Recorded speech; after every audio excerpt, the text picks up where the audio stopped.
बहुत दिनों पहले की बात है। शांतिपुर में एक बहुत बड़ा जंगल था। उस जंगल में मिनी नाम का एक माँ बंदरिया अपने दो बच्चों के साथ रहा करती थी। बच्चों में से बड़े का नाम था मिंटू और छोटे का नाम था चिंटू। मिनी अपने बच्चों को बहुत प्यार करती थी और बड़े ही लाड प्यार से उनका पालन पोषण करती थी। वो उन्हें अच्छे अच्छे भोजन भी लाकर दिया करती थी। कुछ महीने पहले ही मिनी के पति की मौत हो गई। तब से वो अपने बच्चों को कभी भी पिता की कमी महसूस नहीं होने दी। देखो मेरे बच्चों, मैं तुम दोनों के लिए केले लाई हूँ। अरे वाह, मजा आ गया। मुझे केले चाहिए, मुझे केले चाहिए। नहीं नहीं, मुझे पहले दो माँ, मैं बड़ा हूँ, मैं पहले खाऊंगा। हाँ बाबा हाँ, सबको बराबर दूंगी। शांति से बैठो जरा। मैं ये केले तुम दोनों के लिए ही तो लाई हूँ। पहले तुम दोनों को खिलाऊंगी, उसके बाद जो बचेगा मैं खाऊंगी। मेरे प्यारे बच्चों, आओ मेरे पास आओ। फिर दोनों बच्चों खाना शुरू करते हैं। खाने के बाद मिंटू अपने माँ से कहता है, माँ, इतने मीठे केले तुम कहाँ से लेकर आती हो? मुझे भी तुम्हारे साथ ले चलो ना माँ, मैं भी मीठे केले लाऊंगा। मेरे प्यारे बच्चों, तुम लोग जब बड़े होकर पेड़ पर छलांग लगाने के काबिल हो जाओगे, तब मैं तुम दोनों को सारे ठिकाने दिखा दूंगी। अब तुम दोनों बहुत छोटे हो, घर में ही रहो करो, बाहर बहुत खतरा है।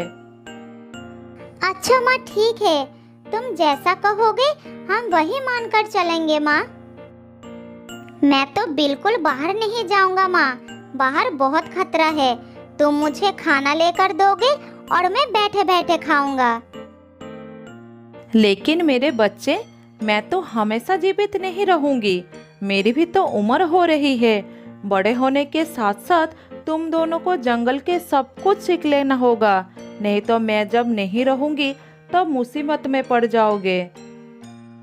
नहीं माँ, तुम्हें कुछ नहीं होगा।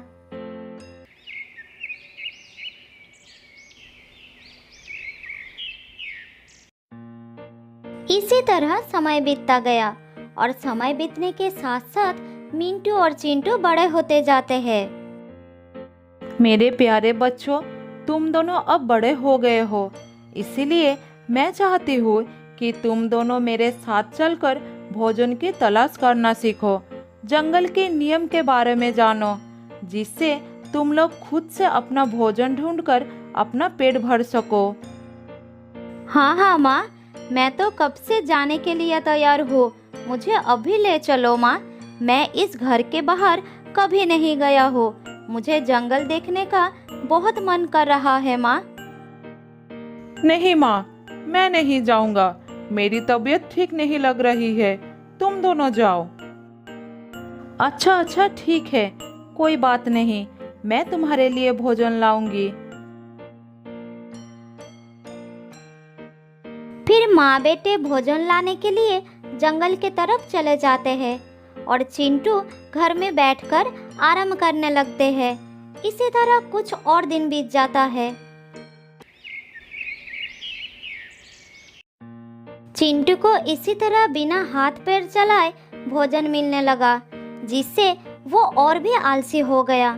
बाद में जब उसकी माँ उसे जंगल में जाने के लिए कहती थी, तो वो कुछ न कुछ बहाना बना देता था। बेटा चिंटू, क्या आज तुम मेरे साथ चलोगे? ऐसे बैठे रहने से कुछ नहीं होगा, तुम्हें भी तो खाना ढूंढना सीखना होगा। नहीं माँ, मेरे पैरों में बहुत दर्द हो रहा है और फिर जंगल से भोजन लेकर आना, इसमें कौन सी बड़ी बात है? तुम मुझे फालतू में परेशान कर रही हो। अच्छा ठीक है, तुम आराम करो, मैं खाना लेकर आती हूँ।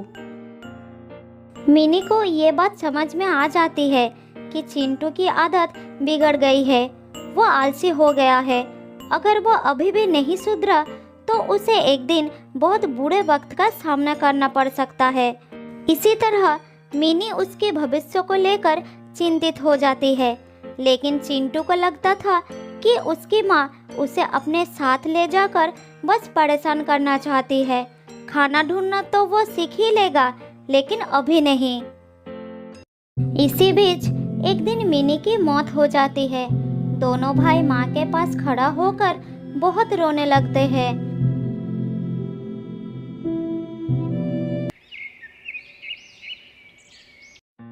अगले दिन मिंटू अपने भाई को कहता है, देखो भाई, अब हमारी माँ नहीं रही, अब हमें खुद से सारा काम करना पड़ेगा।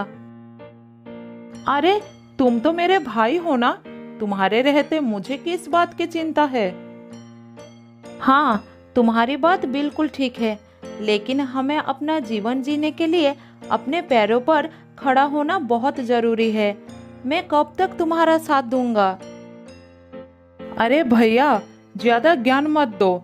जंगल से मेरे खाने के लिए कुछ भोजन लाते हो तो तुम इसीलिए अपने आप को बड़ा महान समझने लगे हो।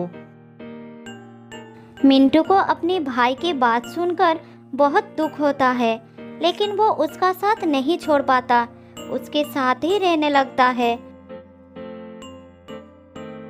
इधर चिंटू अपने भाई के बातों को अनसुना कर उसी पर आश्रित होकर मजे करने लगता है।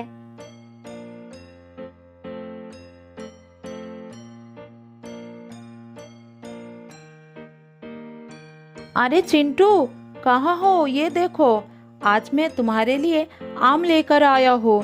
जल्दी आओ, आम बहुत ही स्वादिष्ट है। फिर चिंटू अपने भाई के पास आकर आम खाने लगता है। इसी तरह दिन बीतता गया।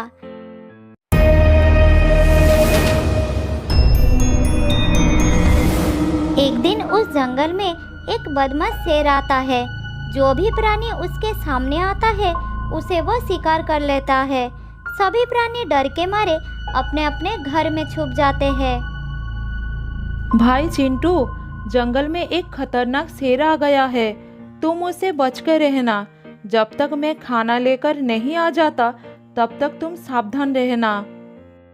ठीक है, तुम मेरी चिंता मत करो। मिंटू पेड़ से उतरकर भोजन के तलाश में निकल जाता है। तभी वो शेर उसका पीछा करता है। मिंटू शेर को देखकर दौड़ने लगता है। फिर किसी तरह एक पेड़ पर चढ़ जाता है और अपना प्राण बचा लेता है। लेकिन वो शेर उस पेड़ के नीचे बैठकर मिंटू के उतरने का इंतजार करने लगता है। ये शेर तो मेरे पीछे ही पड़ गया, अब मैं अपने घर कैसे जाऊंगा? इसी तरह रात हो जाती है, लेकिन शेर वहां से नहीं हटता, जिस कारण मिंटू अपने घर नहीं जा पाता। उधर चिंटू अपने भाई के घर ना लौटने के कारण भूखा ही रह जाता है, लेकिन वो भोजन के लिए कोई भी कोशिश नहीं करता। पता नहीं मेरे भाई को क्या हो गया। कहीं ऐसा तो नहीं वो जानबूझकर आज वापस नहीं आया? मैं सुबह से भूखा हूँ, अब मैं क्या करूँ? बहुत भूख लगी है।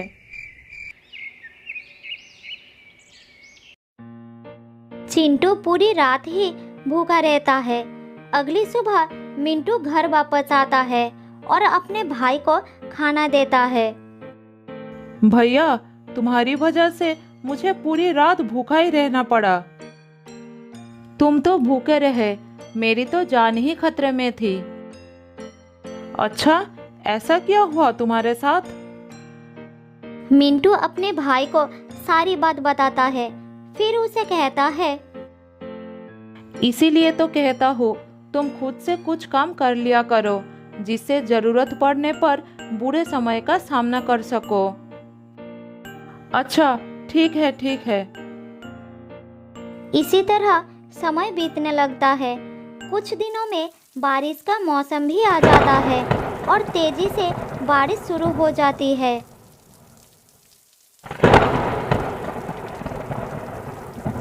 भैया, बहुत भूख लगी है, कुछ खाना ला कर दो ना, रहा नहीं जा रहा है। मैं क्या कर सकता हूँ, बारिश थमने के नाम ही नहीं ले रही।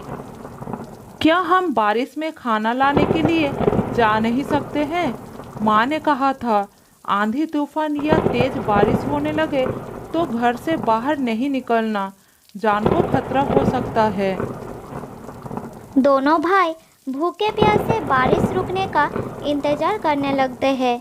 दिन ढलकर रात हो जाती है, लेकिन बारिश लगातार होती रहती है। सुबह होने पर वो देखते हैं कि जंगल में बाढ़ आ गया है और ऊपर से बारिश भी नहीं रुकी थी।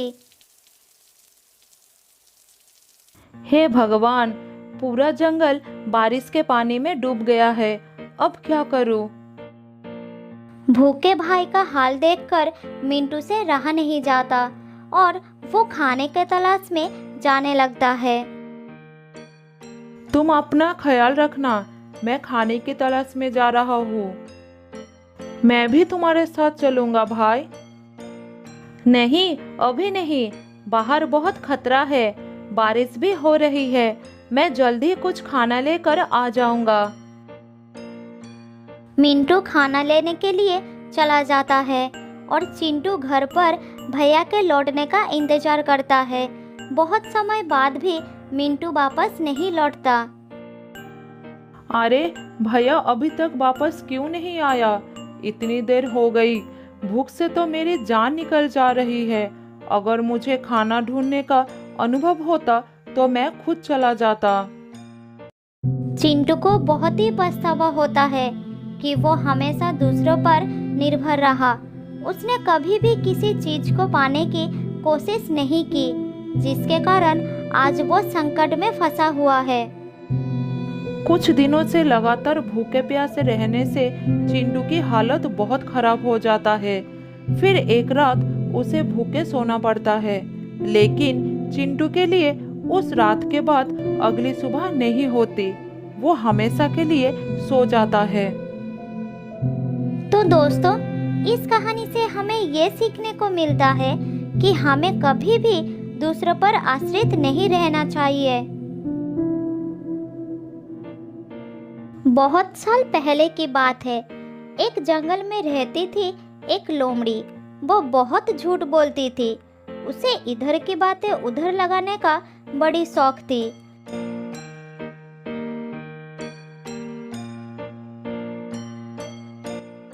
एक दिन लोमड़ी घूमते घूमते एक हिरनी के घर के सामने आ गई। तब हिरनी अपने बेटे से बात कर रही थी। लोमड़ी एक पेड़ के पीछे छुपकर दोनों की बातें सुनने लगी। बेटा, तुम उस पहाड़ी पर मत जाया करो। मैंने कितनी बार तुमसे मना किया है। तुम्हें पता नहीं कि वहाँ पर एक खतरनाक लोमड़ी रहती है। एक दिन उसके नजर तुम पर पड़ गई तो वो तुमको जिंदा नहीं छोड़ेगी। माँ, अगर ऐसा है तो आज मैं अपने पापा को वहाँ पर ले जाऊंगा। वो उसको मार देंगे और मैं रोजाना वहाँ पर जा सकूंगा। बेटा, वो लोमड़ी बहुत ही खतरनाक है। तुम्हारे पापा का उससे सामना हो चुका है। उसने उन्हें भी खूब मारा था। फिर तेरे पापा ने उसे माफी मांगे थे, तब जाकर उसने उसकी जान बख्श दी थी। क्या वो इतनी खतरनाक है? तो ठीक है माँ, मैं आज के बाद कभी पहाड़ी पर नहीं जाऊंगा। अपने बच्चे की बात सुनकर हिरनी खुश हो गई। इधर पेड़ के पीछे से लोमड़ी ने सारी बातें सुन ली। उसने सोचा कि ये बात सबको पता चलना चाहिए। फिर वो वहां से चली गई।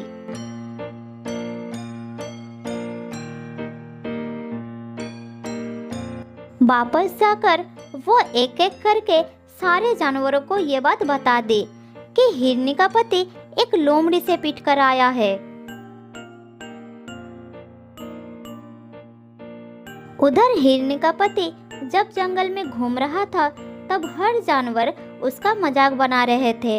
वो सब यही कह रहे थे कि वो एक लोमड़ी से मार खा कर आया है। यही बात सुन सुनकर उसे बहुत गुस्सा आ गया। तब वो अपने घर पहुंचकर हिरनी के ऊपर बरसने लगा। तुमने लोमड़ी से कहा कि मैं एक लोमड़ी से मार खा कर आया हूँ। यही बात उसने पूरे जंगल में फैला दी है। तुमने ऐसा क्यों कहा? पति की बात सुनकर हिरनी ने उसे सारी बात बताई। अरे सुनो सुनो, गुस्सा मत करो। मैंने सिर्फ हमारे बच्चे को डराने के लिए कह दिया था और वो मान भी गया। मुझे नहीं पता कि लोमड़ी ने ये बात कब सुन ली। ये सुनकर हिरनी का पति लोमड़ी के पास गया और उससे बोला,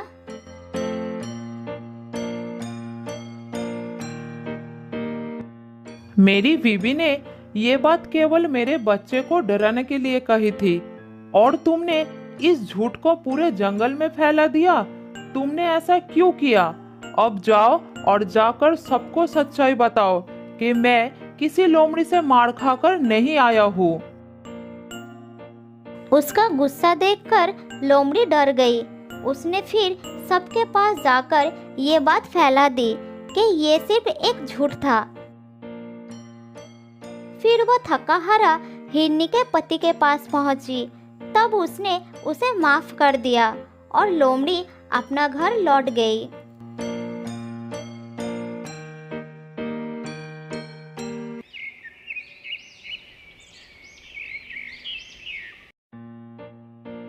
ऐसा ही कुछ दिन लोमड़ी चुपचाप रही, लेकिन अभी भी उसका ये आदत छूटी नहीं थी। फिर से वो जंगल में घूमने लगी।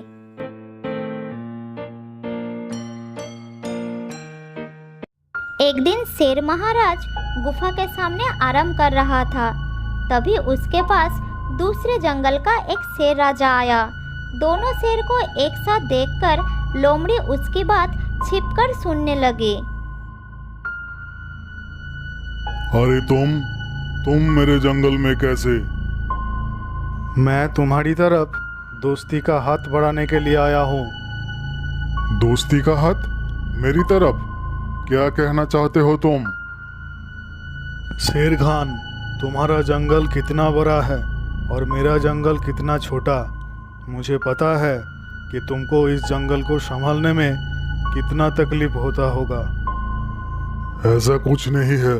मैं मेरे जंगल को अच्छे से संभाल रहा हूँ। किसी को मुझसे कोई तकलीफ नहीं है। शेर खान, मैं तो तुम्हारी भले के लिए ही कह रहा था।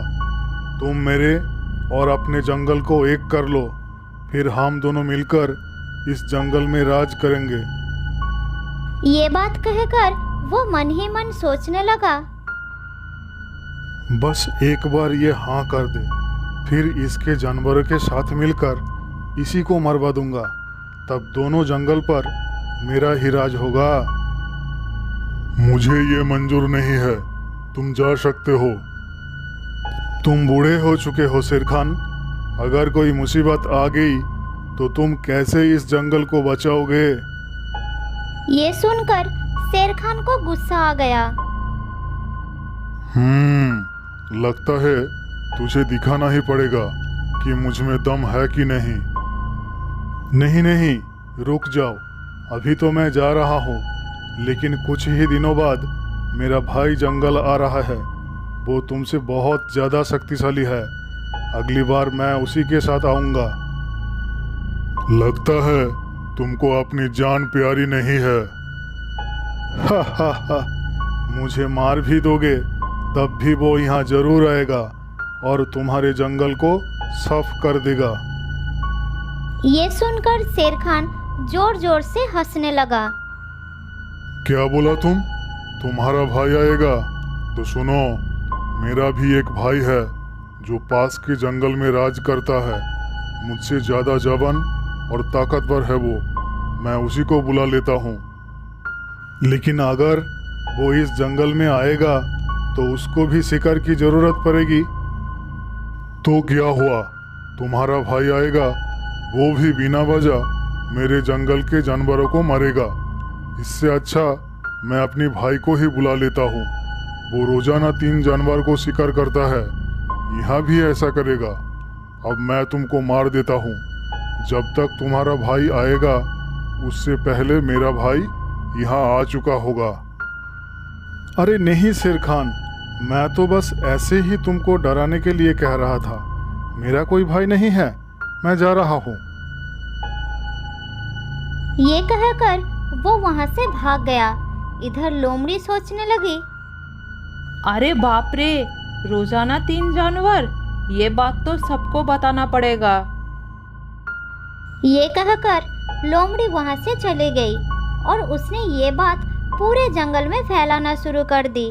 वो जानवरों के पास जा रही थी और यही कह रही थी, शेरखान अपने भाई को इस जंगल में बुलाने वाला है। अब ये दोनों भाई मिलकर रोजाना 3 जानवरों का शिकार करेंगे और कुछ ही महीनों में जंगल खत्म हो जाएगा। ये सुनकर जानवरों के दिल में डर पैदा हो गया। तब सभी जानवर उस जंगल को छोड़कर जाने लगे। शाम होते होते जंगल एकदम खाली हो गया। शाम को जब शेरखान घूमने निकला तब उसे कोई भी जानवर नजर नहीं आया। तालाब के पास भी दूर दूर तक कोई जानवर नहीं थे। अब उसे चिंता होने लगी। कहीं शेरू ने सच में अपने भाई को बुलाकर जानवरों पर हमला तो नहीं किया? वो सब कहाँ चले गए?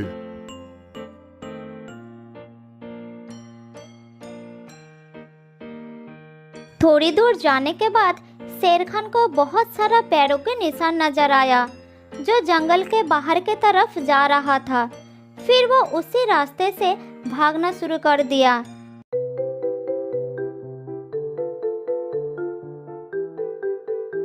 थोड़ी दूर जाने के बाद उसे सभी जानवर जंगल से बाहर जाते नजर आए। शेरखान सबके सामने जाकर खड़ा हो गए। क्या हो गया तुम सबको? कहाँ जा रहे हो जंगल को छोड़कर? थोड़ी देर तो कोई कुछ नहीं बोला। फिर हाथी ने हिम्मत करके कहा, वहाँ रुककर मौत का इंतजार करने से अच्छा है कि हम यहाँ से चले जाए। मौत का इंतजार? तुम लोग क्या कहना चाहते हो? हमें पता चल चुका है कि तुम अपने भाई को भी इस जंगल में बुलाने वाले हो, जो कि रोजाना 3 जानवरों को खाकर अपनी भूख मिटाता है। जब वो यहाँ पर आएगा तो हम में से ही रोजाना 3 जानवर कम होंगे, तो यहाँ कौन रुकना चाहेगा? तुम लोगों को ये किसने कहा? ऐसा कुछ नहीं होने वाला है। हमें ये सब लोमड़ी ने बताई थी। ये सुनकर शेरखान को बहुत गुस्सा आया और वो गरज कर बोला,